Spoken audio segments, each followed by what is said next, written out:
ja was Traditionelles vorstellen. Hallo allerseits, herzlich willkommen bei unserem neuen Easy German Live-Format.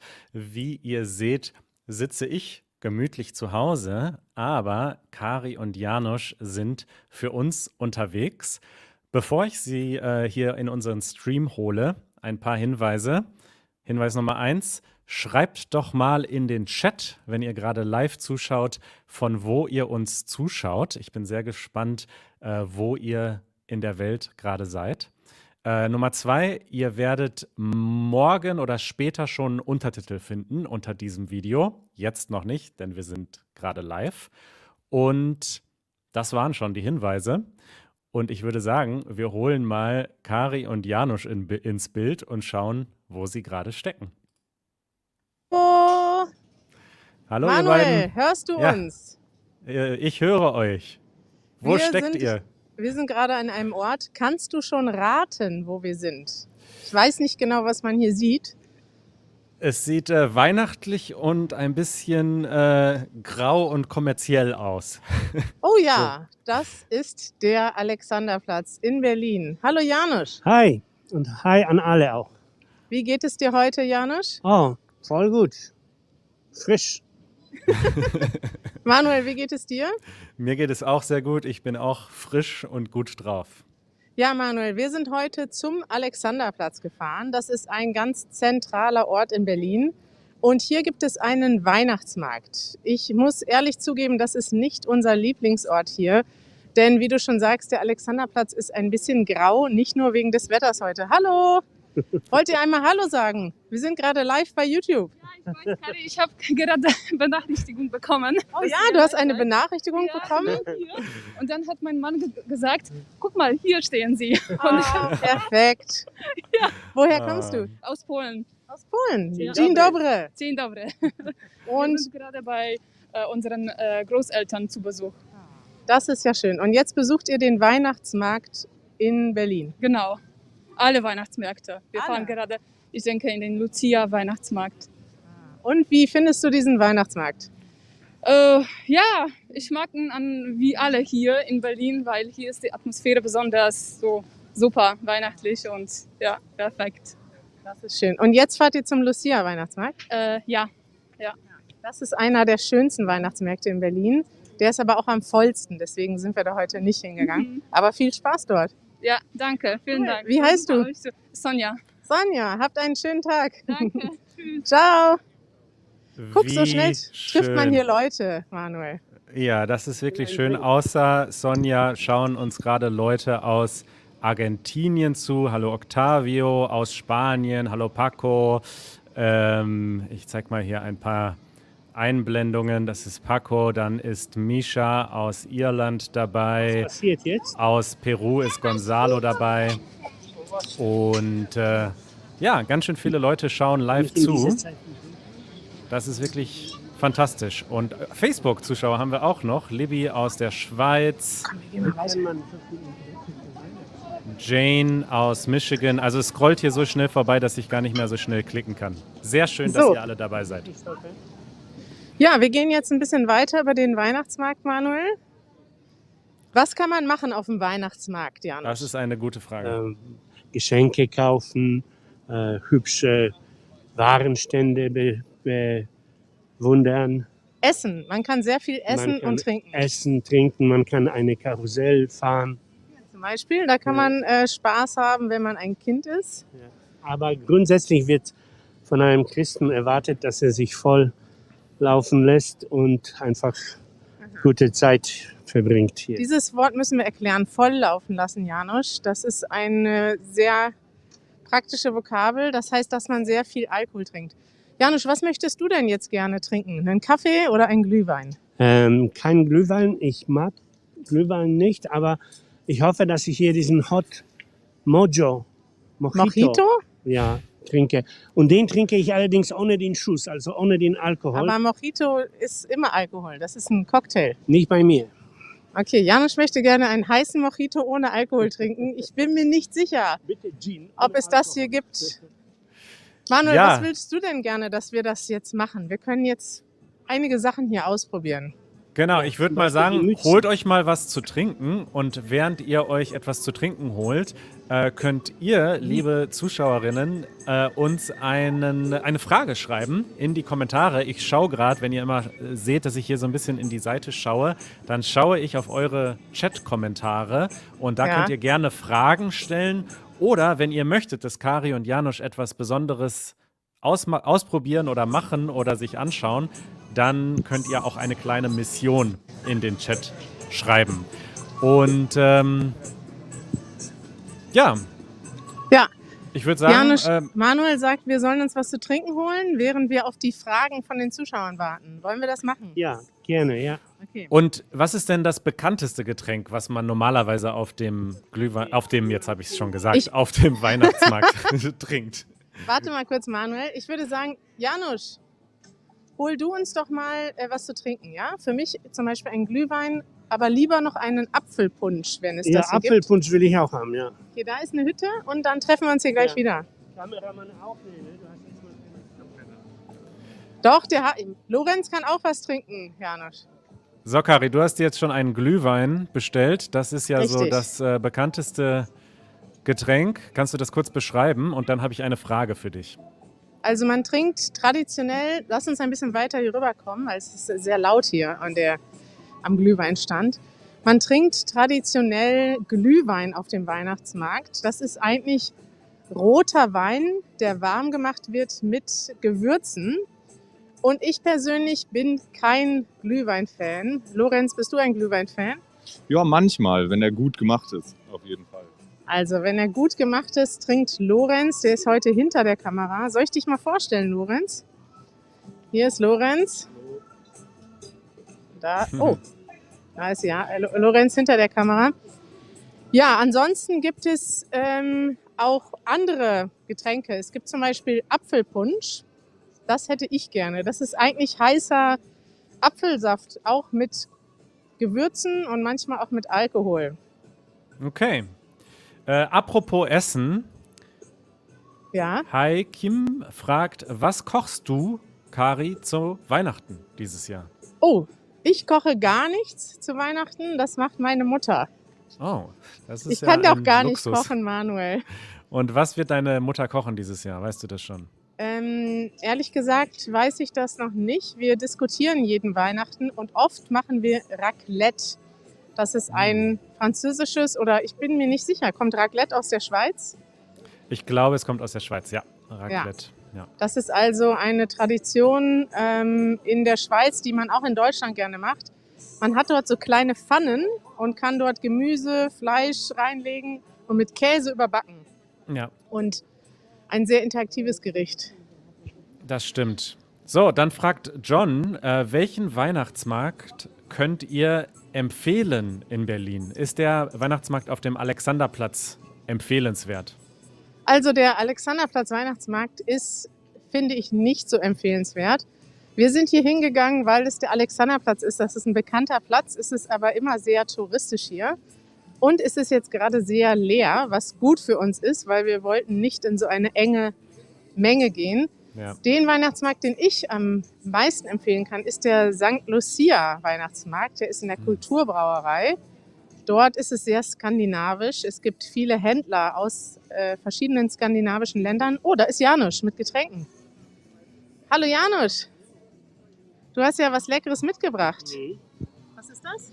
Das ist Apfelpunsch. Und jetzt können wir die Maske abnehmen, weil wir konsumieren. Uch.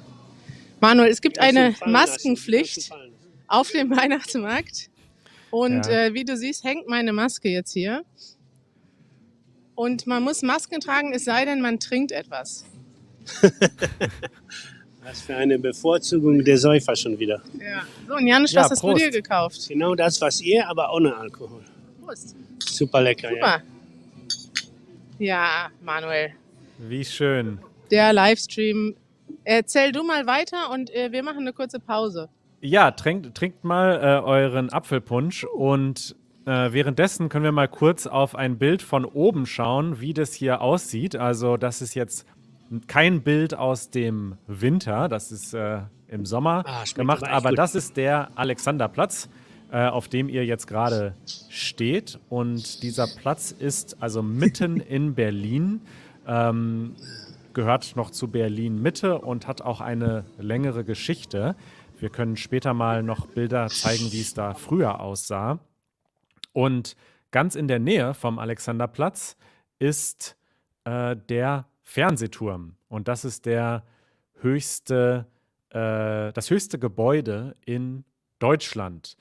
Kari, wie ist es? Wollt ihr gleich noch den Fernsehturm uns zeigen? Lang meine Maske mit dem Kabel auseinandergefummelt. Ja. Und jetzt höre ich dich wieder. Wir wollen euch gleich den Fernsehturm zeigen. Ja, er ist jetzt hinter einem Gebäude verschwunden, aber wir werden jetzt hier auftrinken und dann werden wir den Weihnachtsmarkt verlassen und euch ein bisschen mehr vom Alexanderplatz zeigen. Grundsätzlich ist der Alexanderplatz eine sehr große Fläche, hast du vielleicht gerade gezeigt auf der Karte. Und saisonal wird hier immer irgendwas gemacht. Also Weihnachten ist hier der Weihnachtsmarkt. Es gibt aber auch verschiedene andere Märkte, die im Jahr hier sind. Ich glaube, es gibt auch zu Ostern etwas. Es gibt immer zu den verschiedenen Feiertagen gibt es hier was. Denn ja, es ist ein sehr zentraler Platz. Viele Menschen kommen hierher. Und es ist ja auch ein historisch besonderer Platz. Früher war das hier das Zentrum von Ostberlin. Und ja, hier sind immer noch sehr viele Geschäfte und viel ist hier los. Und du hast gerade schon gesagt, Ist ja der leer. Alexanderplatz ist sehr touristisch, ne? Ich glaube, das ist ein Ort, wo man als Tourist schnell hinkommt, weil es mitten in Berlin ist und so groß und bekannt. Aber als Berliner ist man da eigentlich sehr selten, oder? Ungerne ist man dort. Das ist ein schönes Wort, was gut dazu passt. Man ist also nicht gerne auf dem Alexanderplatz. Auch in der U-Bahn-Station nicht so gerne. Es ist einfach so ein Umstiegspunkt, ein Platz, wo sehr viele Menschen zusammenkommen. Und der Alexanderplatz selber, der ist sehr, ja, wie kann man die Architektur beschreiben, Manuel? Sehr grau, sehr, so eine klassische sozialistische Architektur ist das eigentlich. Es ist manchmal sehr schön, aber es ist auch sehr viel Abstand und dadurch, dass hier sehr viele Touristen sind, kommen die meisten Berliner eher ungern hierhin, würde ich sagen. Richtig. Ja, es gibt auch schon einen Kommentar von Marc, der sagt, besucht die Weltzeituhr bitte. Das weiß ich nicht, ob wir das jetzt schaffen, aber auf dem Alexanderplatz gibt es eine Weltzeituhr. Das ist, ja, vielleicht könnt ihr das gleich kurz zeigen. Aber Wir können mal darüber zeigen. Man sieht die allerdings von hier nicht, aber so seht ja. ihr ungefähr, wie es hier aussieht. Hinten gibt es so ein großes, ja, wie nennt man denn das, diesen Turm dort? Tja, das ist ein Brunnen, glaube ich, oder? Das ist doch ein... Nee, das ist so ein Ding, was man auch Weihnachten bastelt. Ja, siehst du, wir kennen die eigenen Traditionen nicht. Lorenz, weißt du, wie das heißt? Nee, leider nicht. Okay, vorne links sehen wir Janusz. Er guckt sich gerade in einem Stand für Brieftaschen um. Und wie ihr seht, ist hier noch nicht so viel los. Wahrscheinlich wird sich das später ändern. Nämlich so vielleicht in 1-2 Stunden ist hier etwas mehr los, wenn vielleicht ein paar Besucher hier sind. Wenn die Leute nicht mehr arbeiten, dann kommen sie hier hin und treffen sich zum Glühwein trinken. Ja. Hm. Ja, wie ist das denn? Dürft ihr das Getränk jetzt mitnehmen und euch schon auf den Weg machen oder möchtet Das ihr ist das ein paar... Problem. Ich würde gerne gehen, aber Ja. ich muss noch trinken. Janusz, kannst du mir helfen? Beim Trinken? Ja. Nein. Ich will keinen Alkohol. Okay. Ja, ich habe das Gefühl, es geht gar nicht leer, Manuel. Ich trinke noch die Hälfte und dann gehen wir. Okay, dann stelle ich euch noch ein paar Fragen. Mhm. Und Unterwegs zwar, können wir so ein paar Sachen zum Essen zeigen. Es gibt jetzt Fragen. Komm mal hier hin, Janusz. es gibt Ja. schon die erste Challenge von Nagaha. Und zwar möchte sie gerne, dass ihr 1 oder 2 Weihnachtslieder vorsingt. Oh, wir sollen Weihnachtslieder singen. Janusz, kannst du singen? Leider nicht. Und auch keine Weihnachtslieder. Okay, eines schaffen wir. Leise rieselt der Oh, Schnee. das schaffen wir. Leise Rieselt der Schnee. still und starr liegt der See. Oh, jetzt habe ich schon vergessen. Weißt du weiter, Lorenz? Nee, leider auch überhaupt nicht. Weihnachtlich. Okay, dann O Tannebaum. Okay. O Tannebaum, o Tannebaum, wie grün sind deine Blätter. Du grünst nicht nur zur Weihnachtszeit, nein auch im Sommer, wenn es schneit. Guck mal, ich kenne den Text überhaupt nicht, Manuel. O Tannenbaum, wie grün Okay, sind ich weiß wieder. deine Blätter. Du grünst nicht nur zur Sommerzeit, nein auch im Winter, wenn es schneit. Wieso grünst der? Der Weihnachtsbaum, der Tannenbaum ist doch grün. Der ist das ganze Jahr über grün. Mein Deswegen Witz war von grünt er. Grünzen. Nicht Man sagt doch grünzen, Grünzen, oder? Grünen ist das Das hat Verb. nichts mit Grunzen zu tun. Der ist grün. Das war der Witz eben halt. Ja. Ja, Manuel, Okay. was sagst du heute zu unserem Besuch auf dem Weihnachtsmarkt? Ja, es gibt noch ein paar Aber hier Fragen gibt es zum... Interessante, guck mal, statt Papier zu verschwenden, geben sie dir die Currywurst in so gebackenen. Okay. Ja, Janusz, Oder? es gibt einige Fragen. Ja. Es Die gibt noch ein paar beantworten Fragen jetzt. zum Okay. Weihnachtsmarkt. Erstmal sagt Merx, Zur Stelle. das, worüber wir gerade gesprochen haben, könnte eine Weihnachtspyramide sein. Das könnte Eine durchaus sein. Weihnachtspyramide. Ja, das Und könnte sein. Es gibt ein paar Fragen dazu, was es auf dem Weihnachtsmarkt außer Essen und Trinken noch gibt. Zum Beispiel fragt Diana, welche Souvenirs gibt es auf dem Weihnachtsmarkt, die man nach Russland schicken könnte? Oh Habt ja. ihr da einen Vorschlag? Wir könnten mal ganz kurz hier rüber gehen und das angucken. Warte mal, jetzt müssen wir uns ganz kurz koordinieren. Wir zeigen euch jetzt einige Ja. Souvenirs. Oh, Lorenz hat auch schon ausgetrunken. Lorenz, du bist schnell. Ich würde sagen, vielleicht kann Janusz mal kurz rübergehen und ein paar Souvenirs zeigen. Du hast auch schon die Maske an. Ja.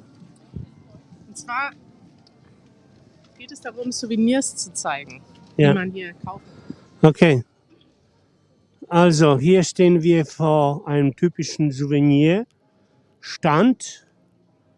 Und hier kann man ganz viele niedliche, süße Figürchen kaufen.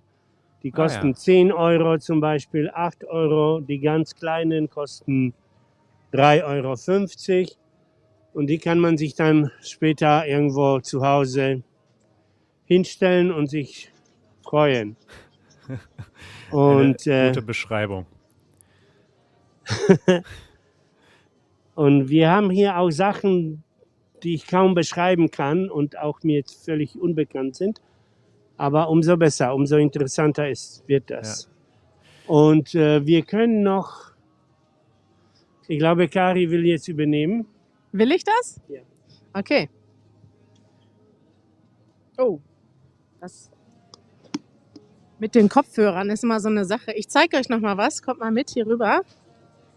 Und zwar einmal hier gibt es Rothenburger Schneeballen. Das ist so ein besonderes Gebäck.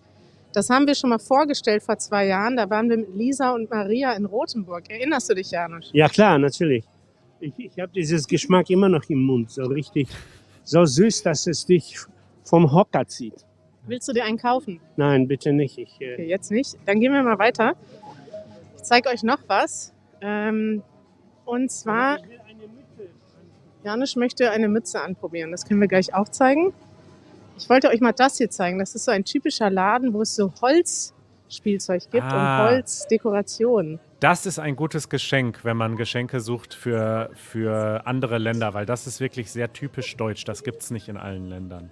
Ich weiß aber nicht, ob man das gut nach Russland schicken kann. Muss man gut verpacken, ja. Wir können mal weiter gucken hier. Aber du musst es noch erklären. Also da kommt eine Kerze unten rein und Ja? dann dadurch, Okay, wir dass die müssen es noch mal- Kerze Hitze macht, dreht sich dann das Rad oben und unten Genau, dreht sich dann das mehrere Karussell. Kerzen. Hier Genau. unten kommen zum Beispiel 4 Kerzen und oben dreht sich das dann. Ja. Das ist Kostet wirklich auch cool. nur Ich hab das geliebt 190 als Euro. Kind. Wie viel? 190. Wow.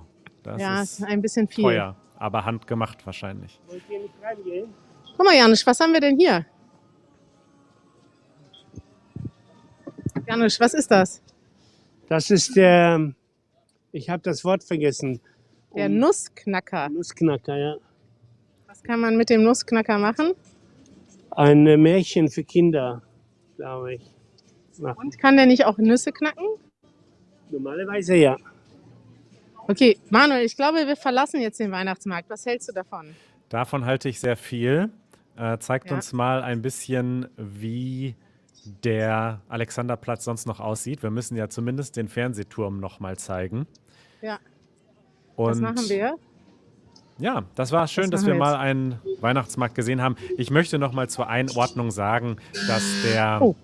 Weihnachtsmarkt am Alexanderplatz nicht der schönste Weihnachtsmarkt Oh, Deutschlands das ist. Karussell geht los, ja? Oh, das ist ja. Also es gibt sehr viel schönere Weihnachtsmärkte, sowohl in Berlin und gerade auch so in kleineren Städten oder in Dörfern in Deutschland. Da gibt es manchmal so richtig schöne, Ja, wie geht traditionelle Weihnachtsmärkte. Da steht dann nicht so eine große Mülltonne darum. Und da gibt es dann wirklich handgemachte Sachen und so Menschen, die wirklich Dinge verkaufen, die sie Oh. selbst herstellen. Also das ist dann noch etwas schöner und traditioneller.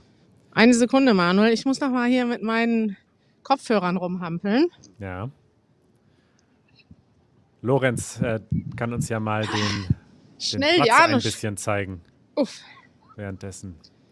Manuel, ich bin jetzt Ja. aus dem Weihnachtsmarkt raus. Ich konnte meine Maske abnehmen. Und jetzt kann ich dir mal zeigen, wie es hier außerhalb des Weihnachtsmarkts aussieht. Wir sollen da vor die Uhr gehen. Und dann die Wir zeigen Weltuhr euch gleich die schöne Uhr, aber ansonsten, ich zeige mal ganz kurz, wie es hier aussieht. Es ist grau. Es ist eine Baustelle. Es sind große graue Gebäude. Es ist sehr viel Platz, sehr viel Abstand. Oh, und hier seht ihr die Polizeiwache, die Wache am Alexanderplatz. Die ist neu, oder? Die gibt es seit ein paar Jahren, weil hier gibt es leider auch, ja, wenn hier nachts viele Menschen sind, braucht man auch die Polizei. Ja, was kann man zum Alexanderplatz noch sagen? Vielleicht gehen wir mal ein bisschen weiter darüber. Da fährt gerade die Tram mitten durch den Platz hier durch, wie du siehst. Die fährt extra langsam. Genau, hier ist Damit- nämlich nur Verkehr für Fußgänger und für die Tram. Es gibt keine Autos auf dem Alexanderplatz. Richtig. Und wie du siehst, geht dort der Weihnachtsmarkt weiter und dort sieht er auch viel schöner aus. Dort gibt es Holzhütten. Es gibt die Pyramide, da steht auch der Pyramidentreff. Also jetzt seht ihr doch nochmal, wie das aussieht. Mhm. Und Paul merkt an, nicht so schön. Der Alex ist ziemlich hässlich. Das ist übrigens ein guter Punkt. Die Berliner nennen den Alexanderplatz Alex. Einfach nur Alex. Wir sind auf dem Ja. Alex oder wir treffen uns gerne auf dem Alex. vorstellen. Also eine gewisse warte. Janusz möchte jetzt die Uhr vorstellen. Ich übergebe hier Manuel, ja? Ja. Das ist jetzt also die Weltzeituhr, ein beliebter Treffpunkt auch für Berliner. Ja, der allerdings eine gewisse Ironie nicht entbehrt, weil die, Mach mal deine Haare schön, Janusz. danke, weil die DDR-Regierung hat diese wunderschöne Uhr ihrem Volk geschenkt sozusagen, weil das Volk ja das Land nicht verlassen dürfte. Dann dürfte er sich dann eine Weltuhr zumindest angucken. Okay, interessant. Das ist die Geschichte der Weltzeituhr. Janusz, Dusan fragt, ob du heute schlecht gelaunt bist oder kommt ihm das nur so vor? Ich bin nicht schlecht gelaunt, aber ehrlich gesagt, Alexanderplatz macht mich immer so ein bisschen traurig. Ich weiß nicht warum. Ah.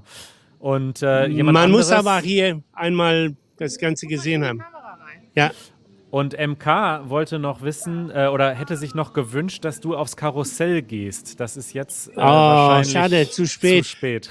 Dabei hatte ich richtig Lust, darauf zu steigen. Ne? Ja, machen wir beim nächsten Mal. Ja, machen Okay. wir beim nächsten Mal. Wollt ihr Ich mal in übergebe Richtung... an Kari wieder. Jawohl.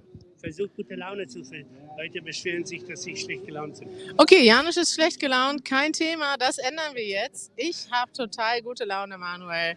Was möchtest du als nächstes von uns wissen? Wollt ihr mal in Richtung Fernsehturm gehen? Dass wir Das den machen mal wir jetzt. sehen. Jawohl. Komm mal, wir zeigen einmal den ganzen Turm. Von hier sieht man den nämlich. Der Ja. Wir Alex. sind solche Idioten, wir haben die Gläser nicht Oh, zurückgegeben. guck mal, Manuel, ich zeig dir jetzt noch mal ein Phänomen hier. Lorenz, zeig mal ganz kurz. Janusz hat Pfandmarken bekommen. Das müsst ihr euch merken, wenn ihr irgendwie auf dem Weihnachtsmarkt seid oder irgendwo, wo man Gläser bekommt, kriegt man Pfandmarken und da muss man die Gläser mit den Pfandmarken. Oh, du hörst gerade unseren Podcast? Ich bin hier in deinem Podcast, in Ah. Fahrrad. Und, es ist unglaublich. Das ist Für wirklich mich unglaublich. Du bist wie eine Superstar für mich. Ja, ich bin 3 Monate hier und ich kenne dich vor so lange, Leute. Ich komme aus Chile. Ich habe nur Deutsch gelernt, weil Podcast hören. Weißt du, für mich Oh, Wir sind gerade auf YouTube. Schick ihm mal Willst du mal Grüße Hallo von sagen? mir und ein paar hundert wir Zuschauern auf live. YouTube. Jetzt. Live. Oh, hallo Leute. Ich bin sehr erfreut, dass Sie hier sind. Manuel ist gerade mit uns verbunden. Er schickt dir Grüße. Oh, Manuel, Grüße für dich auch. Hallo. Oh, Leute, ich liebe dich. Alles. Danke. Wie schön. Das freut uns total, dass du. Es ist zwei Tage, dass du freust. No, ist Freitag. Freitag, ja. Heute- Die Party. Freitag ist die Party. Kommst du? Ja, ich komme. Ja, natürlich. Genau.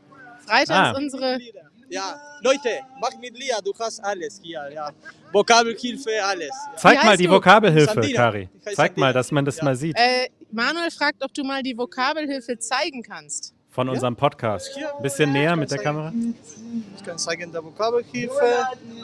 Denn du hast Notes. Also, das ist sehr hilfreich für mich. Ja.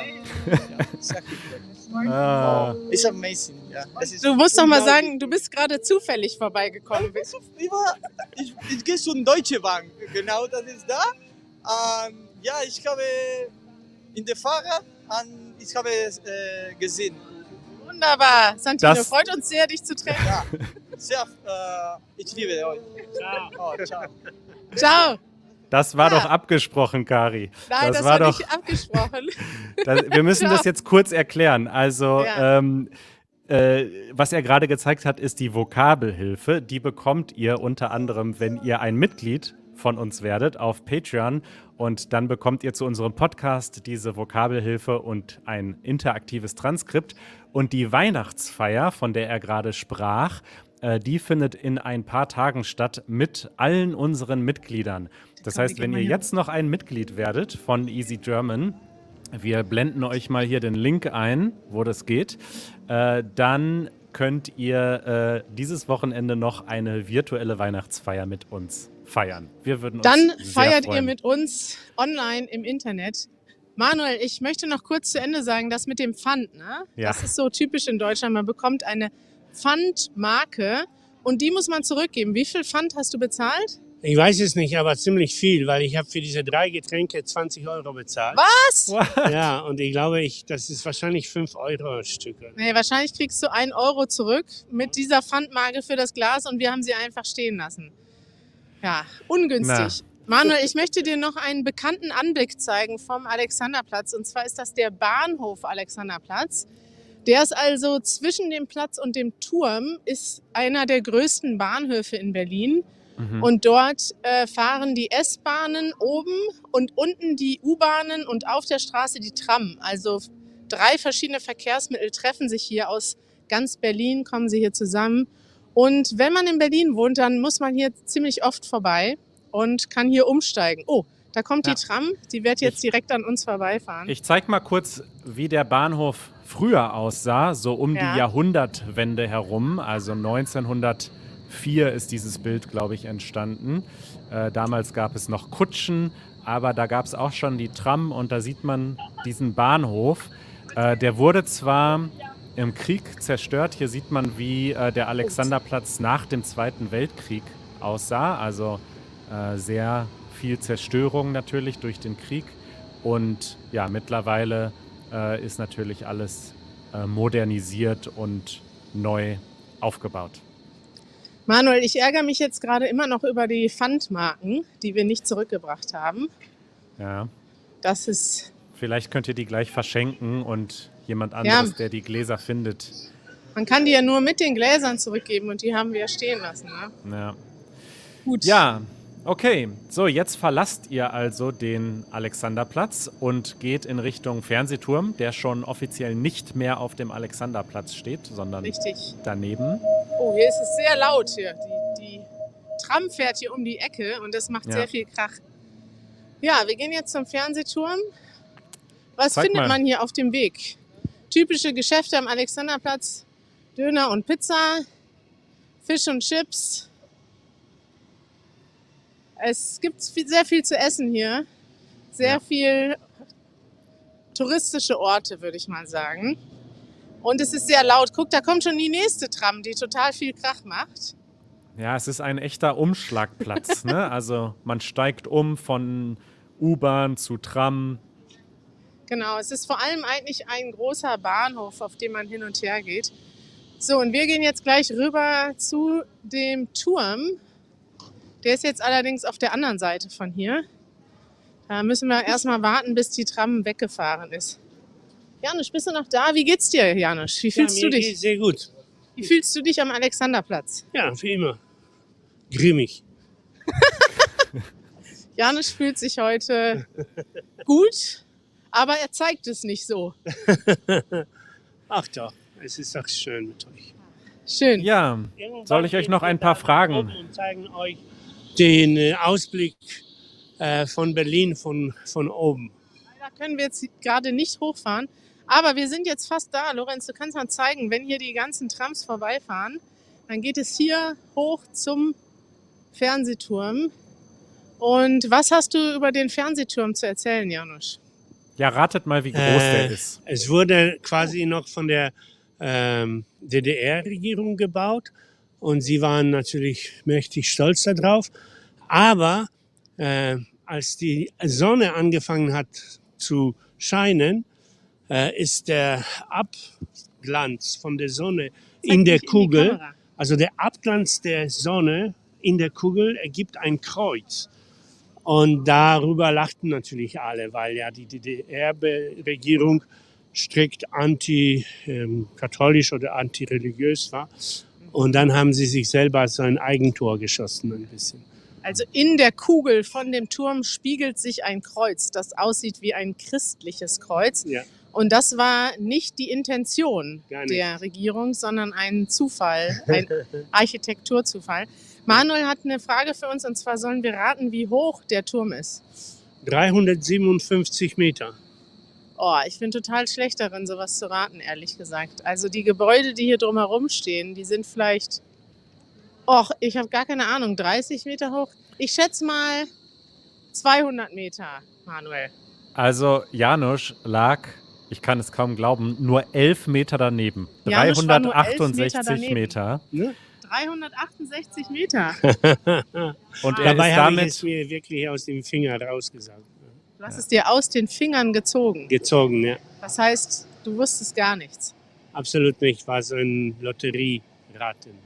Ja, Glückwunsch, Janusz. Danke sehr. und es ist damit das höchste Gebäude in Deutschland und immerhin der vierthöchste Fernsehturm in Europa. Das ist Früher das war höchste einmal- Gebäude in Deutschland, Das Manuel? ist das höchste Gebäude in Deutschland, aber da ist ja oben noch so eine ganz hohe Antenne drauf, die den natürlich noch mal sehr viel höher macht als da, wo die Kugel ist. Aber den Janusz, wusstest du Fernsehturm, das? Das ist das höchste Gebäude in Deutschland. Ja, wusste ich. Okay, Klar. ich nicht. aber den Fernsehturm kann man wirklich Betrachte überall das nicht sehen. als Wenn man in Gebäude. Berlin unterwegs ist, den Fernsehturm sieht man so gut von jeder Ecke, hat man das Gefühl. finde Vor ich. allem in Ostberlin sieht man den tatsächlich, sind die Straßen teilweise so, also der ist so gebaut worden, die Straßen waren meistens vorher schon da, aber der Turm steht so, dass man den in jeder Straße fast sieht. Und das ist schon bemerkenswert. Also wenn man bei uns zum Beispiel die Straße runtergeht und wir wohnen schon einige Kilometer weg von dem Turm, sieht man den immer noch. Ja. Ja, ich wollte noch mal hier Grüße schicken. Der Kommentar ist schon vorbei, aber tatsächlich kam gerade ein Kommentar von Kelly, Gibt es die in der Tram saß, die gerade vorbeigefahren ist. Nein, wirklich? Ja, liebe Jemand Grüße. schreibt uns Grüße aus der Tram, die gerade bei uns vorbeigefahren ist. Und ja, ich glaube, wir müssen auch bald schon zum Ende kommen. Was wollt ihr uns denn zum Abschluss noch zeigen? Vielleicht können wir dir noch die Verkehrsregeln hier zeigen auf dem Alexanderplatz. Mal Hier sehen, ist was nochmal wir der hier. Kommentar von In Deutschland Kelly. gibt es ja einige Regeln. Das hier ist offensichtlich eine geschützte Grünanlage. Dafür, dass das hier eine Grünanlage gibt es hier sehr wenig Grün. Vielleicht kannst Das du noch mal rumschwenken, Lorenz. Man sieht, es gibt ein paar Bäume, die haben jetzt keine Blätter mehr. Das ist also hier in Berlin eine geschützte Grünanlage. Ja. Diese Kübel mit Grün. Außerdem ist hier, Hunde sind anzuleinen.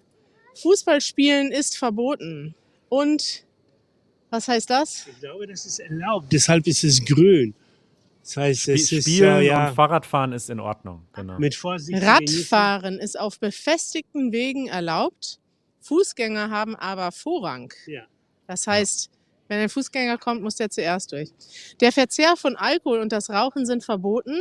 Zuwiderhandlungen werden geahndet. Kein Alkohol auf dem Alexanderplatz. Das Da ist, muss ich nur lachen, weil wir haben ja gesehen. wir haben ja selber gerade Alkohol getrunken. Ja. Früher war der Alexanderplatz auch sehr beliebt bei Skateboardern. Also in der DDR-Zeit, da die ersten Skater in Deutschland, die haben da viel auf diesem Platz unter dem Turm. Also Ach ja? eigentlich nicht der Alexanderplatz, sondern da direkt unter dem Turm. Da wurde früher viel geskatet. Wir sind ja direkt unter dem Turm. Vielleicht kann Genau. Lorenz das nochmal zeigen, wie nah wir jetzt am Turm dran sind.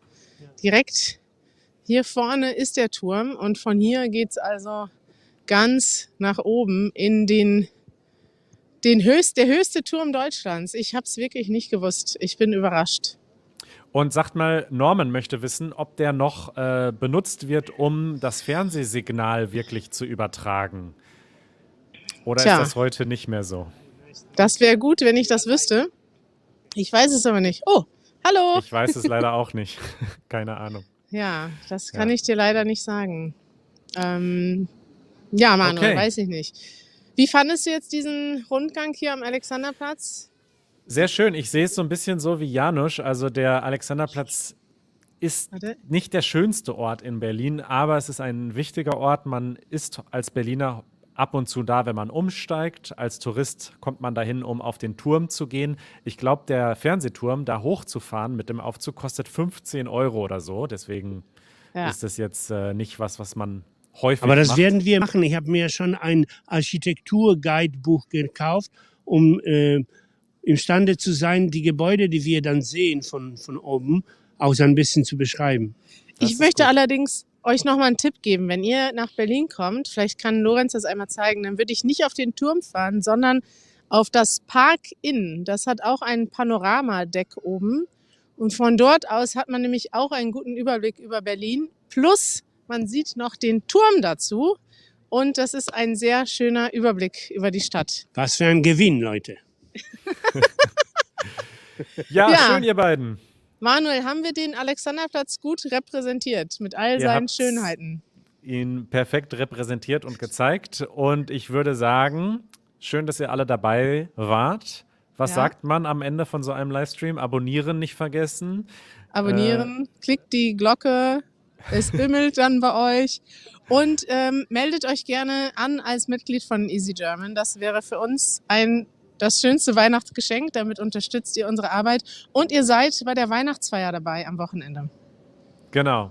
Da freue ich mich drauf. Und Da freue ich mich aber auch. Das ist am Freitag, ne? Genau, am Freitag sehen wir euch, viele von euch, zu unserer Weihnachtsfeier. Ich freue mich schon darauf. Ja. bis bald. Kommt Bis gut nach bald. Hause. Tschüss. Ciao. Ciao. Ah.